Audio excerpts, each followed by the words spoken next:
Yeah. So that brings us to the reductionist worldview, and basically the concept behind that phrase is when you reduce a complicated concept to an idea, to basically like an idea that's more simple than what it can be explained as. So for instance, if you take the war in Syria as a complicated matter and you say, well, it's the bad guys versus the good guys, and whoever my side supports is the good guys, and whoever the other side supports is the bad guys. So and that's something that's complicated because we have millions of people who are involved in this conflict, whether they want to or not. So we have government officials, we have governments of other countries such as Russia and the United States, and others that are involved, and we have everyday people. So I think in an issue like that, we can't afford to reduce it. We can't go into a reductionist worldview and say the way that such and such a thing is going is bad, because that's just oversimplifying a complicated matter. And the fact of the matter remains that there's been errors that have been made on both sides of that conflict. There's no one that's sort of been perfect, if you will. And I look at it from a perspective of a marriage relationship. And not everyone that's watching has been married or is married, but that's so maybe if you've had a girlfriend or a boyfriend, that's a better example. But when you're in a relationship and you get into an altercation with your significant other or good friend, there's a human tendency where we tend to think that no matter what we say, we are right, we're in the right. And the fact is that in most circumstances, both sides of an argument are in error. It takes two people to make an argument. There's an old saying about that says that. So the point I'm trying to make here is we cannot reduce. We can't just reduce things to their sort of soundbite or headline, if you will, and that is an issue that sort of, I think, is feeding this reductionist worldview, where a lot of people have become headline readers. So we read a headline that we see on whatever platform we read it on, whether it be social media or news or whatever, YouTube, and we just read the headline. We don't watch the video. We don't read the article. We don't read the post, or we read the first couple of sentences or paragraphs and we miss the whole end of it. And so then what inevitably ends up happening is we reduce a situation to whatever we know about it. So it's this reductionist worldview. We're simplifying it and we're saying, okay, my worldview my perspective on this topic is right because I read it and I believe that it's true, even though our knowledge is extremely limited and we don't know very much about it. So Dan, I just want to take your perspective on that. How can we avoid reducing our worldview and kind of taking more of like a more mature, broad worldview? Learn to think critically. I mean, really, that's kind of where I think it starts. Is I think recognizing that the world's a complicated place, and a lot of these big issues are really complicated. Like let's just take a historical perspective, so that it's something a little more neutral. We can say, I don't know. We could say that we wanted to go into Iraq for oil. For most of my liberal and my libertarian friends, that's the argument, that we wanted to go in for oil. And for most of my conservative friends, it's like, oh yeah, we went in because of freedom. I'm like, okay, whatever that means.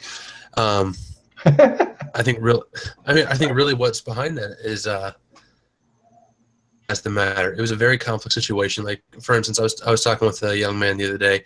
I say young man, he was like 3 or 4 years younger than me, but he was a younger guy, and he was talking about the Iraq War, and he was I think he was trying to explain to somebody how ISIS came about, and it was very, very simplistic the way he was describing it. And I was like, son, that is super simplifying a very, very complex situation in a very complex region of the world. I mean, there's so many factors that went into it. It's like, I think part of what needs to be done, if to start down the road of avoiding this tendency to oversimplify, is one, to first to stop thinking that everything is so black and white and simple, especially coming from people who think that relativism is a thing. Like, I'm a guy who believes in moral absolutes, that there are true goods, there are true evils, and some things are legitimately just black and white, as far as, that there's just a good and there's just an evil. But at the same time, that's not usually the case when it comes to interactions with a number of different people. I think part of it is realizing the world's more complicated than I realize. I think it's realizing, okay, I need to start thinking really critically about these things. Like, why, if I think we just went to Iraq for the oil, why do I think that? Where did I hear that from? Are there opposing viewpoints? And if I disagree with them, why? And start there, and then just kind of rabbit hole down it. Like, if some people are more visual or more interactive when in their learning experience, you can journal about it, you can do all these other things.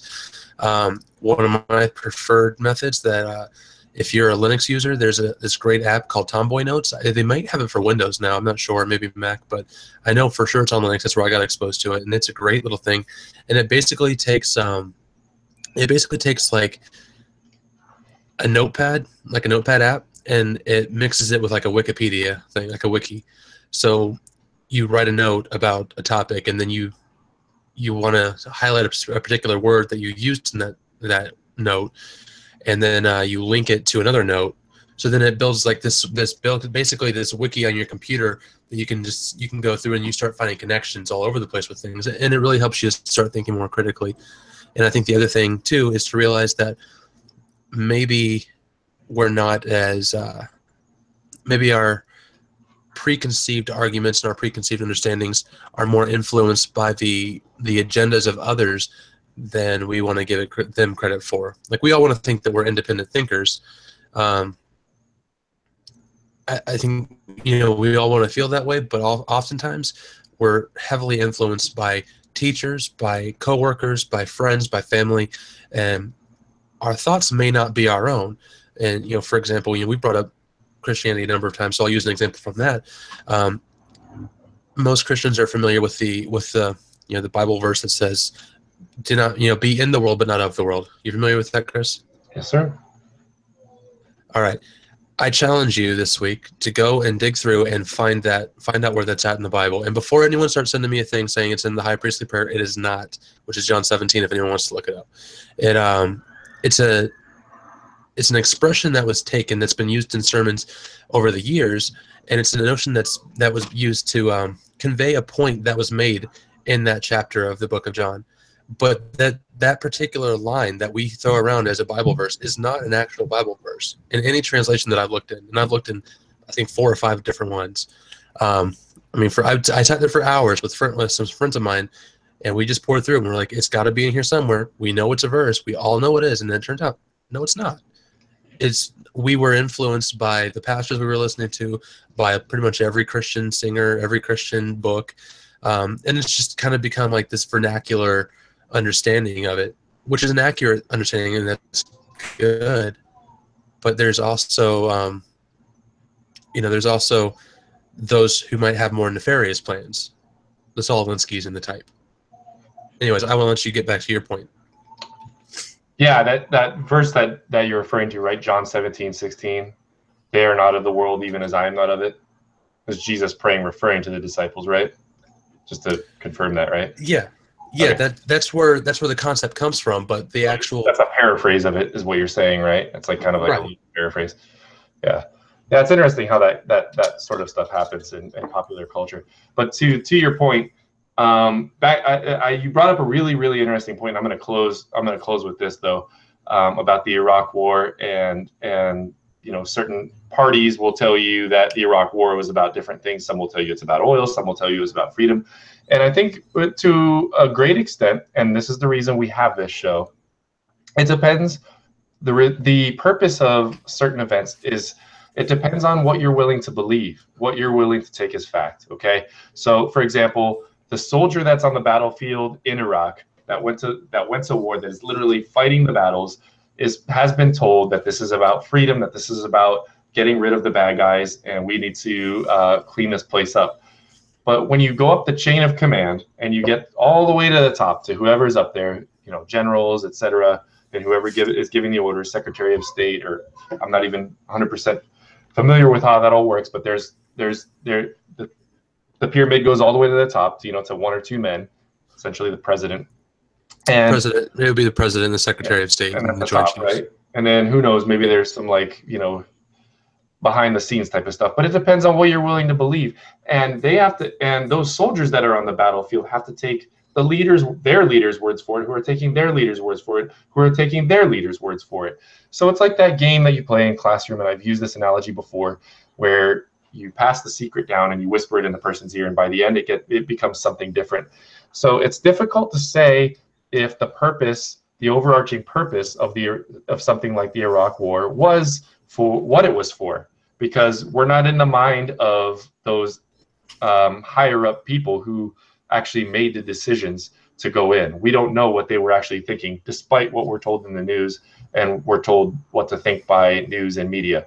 So I just kind of want to leave that as food for thought, because what happens in that situation is we're made to believe a narrative because we're told that that's what the truth is, but we really don't know. I mean, the fact of the matter is, the only person whose thought process I know is my own. That's it. I don't know Dan's thought process. I don't know my own wife's thought process. I don't know exactly what's going through her mind at any given time unless I ask her. And even then, she might not tell me exactly what's going through her mind. The point I'm trying to make is we do not know the purposes of what people do and the reasons that they do things. So we cannot afford to use this reductionist worldview, because it's very harmful, and we can't use it as a scientific method for drawing conclusions. It's just not a good thing. So I just want to close with that, and I just want to give you guys that food for thought to really realize that we can't just accept what is fed to us, but at the same time we don't have to, because as if we are Christians, we have a Lord and Savior who we believe in, and He is the one who does control everything, who knows the hearts of a matter. He knows our own hearts. He knows, and He has the heart of the king in His hand, the Bible says. So the only one who has everything under His control is God the Father. And so that's why I put my trust in Him. That's why Dan puts his trust in Him. And I hope that people who watch this, if you're a Christian or if you're not a Christian, that you would look into it and see what you make of it.